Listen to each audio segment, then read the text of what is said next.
Isang napakagandang araw sa inyo lahat mga bossing. Ngayong araw to ay magluluto tayo ng ginataang alimasag na may sitaw at kalabasa. Yun! Oh, nihiyang pa ako. Siyempre, linisin mo natin ng alimasag. So, ibabad lang natin sa tubig, balawan natin, lagyan natin ng asin. Oh, nagresibo, alam nang lulutuin. Kanina nang ginawa natin ng video, shy. Pa natin at i-steam natin ng 10 to 12 minutes. At syempre, habang hinihintay natin na maluto itong alimasag, i-prepare natin yung mga ingredients. So, ingredients. Sitaw.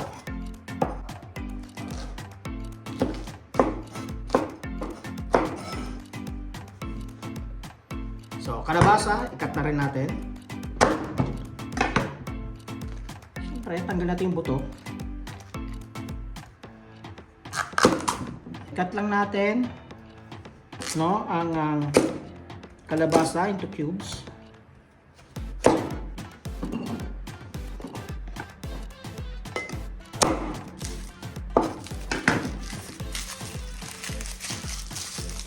So, i-mince lang natin ang garlic. Okay, so set aside natin.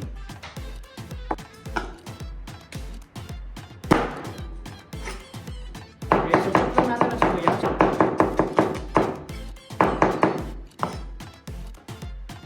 Set aside natin. Luya. Oil.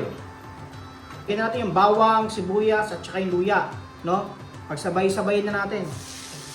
No, lutuin lang natin hanggang mag-translucent yung sibuyas at mag-golden brown yung bawang. Yan, nangangamoy na. Lagyan na natin ng gata. Lagyan natin ng salt. Hintayin lang natin kumulo para mas kumapek na yung lasa. Lagyan natin ng paminta. Nadurog na natin yan. Lagyan na natin ang alimasag. So, partially cook lang yan. Okay, gusto mo mama magtira tayo ng dalawa? Para doon sa garlic lang. Ilagay na rin natin ang sitaw.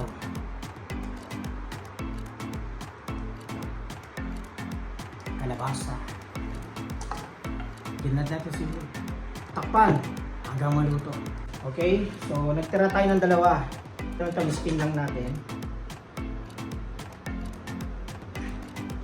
Chili garlic sauce.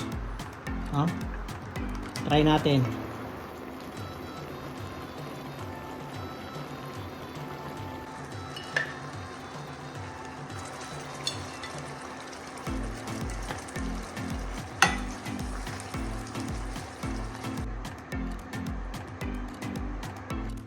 Luto na ang ating ginataang alimasag with sitaw and kalabasa.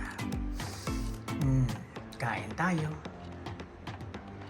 At ito namang isa ay in-steam lang natin, okay, with chili and garlic sauce.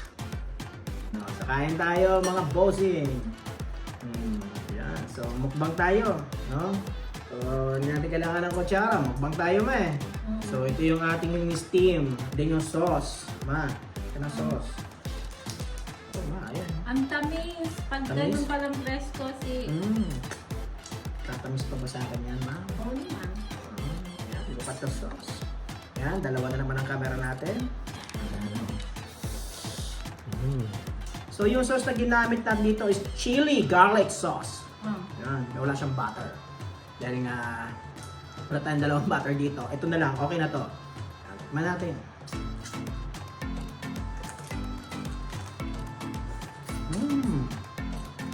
Sarap siya, no? Yan. Diba ito na dyan pag yung price ko? Ayos, no? Ayos mga bossing, kain tayo. Matamis, ano? May posisyon kami. Nakatayo. Yan. At nandito kami ngayon sa aming shop, Kangen shop, no? Ito rin tayo nagluto. Next time na content natin, no? Doon naman tayo sa taas. Dalawa kasi camera natin, no? So next time na content natin yung Aragosta naman. So dito muna tayo sa alimasag. And then next time naman yung king crab. Pero yung king crab, gawin natin yung simple lang. Katulad ng ginawa natin ngayon dito. I-steam lang natin. Ang magdadala yung sauce.